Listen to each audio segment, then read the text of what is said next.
Hello বন্ধুরা,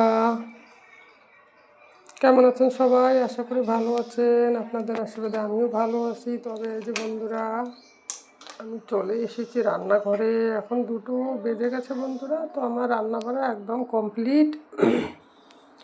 তাই আপনাদের সামনে রেসিপি শেয়ার করছি কি কি রান্না করলাম বন্ধুরা। নিরামিষের মতোই একরকম, নিরামিষও না ঠিক। তাই এই যে দেখেন, প্রথম থেকে দেখাচ্ছি হচ্ছে বন্ধুরা গরম ভাত,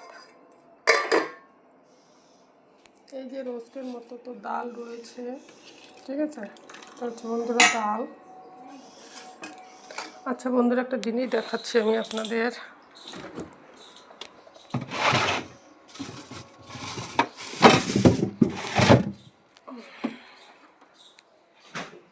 আজকে আমি এই জিনিসটা রান্না করেছি বন্ধুরা।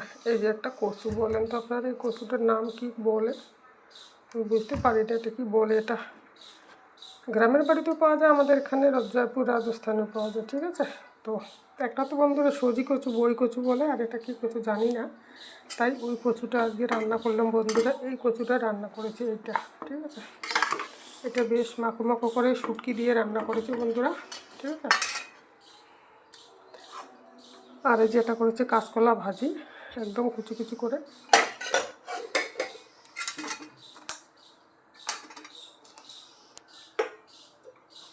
আর এই যে এটা করেছি একদম দেশি আলু, গ্রামের বাড়ির এই যে দেশি আলু, বেগুন, মুড়ি দিয়ে একটা তরকারি, ঠিক আছে। তো আজকে তরকারি রান্না এই পর্যন্ত বন্ধুরা। আর সাথে রয়েছে ডিম আমলেট করব, পাঁপড় রয়েছে, সেটা দেখালাম না আপনাদের। খাওয়ার সময় ডিম আমলেট আর পাঁপড় করে নেব। তো বন্ধুরা, আমার রেসিপি আপনাদের কেমন লাগলো?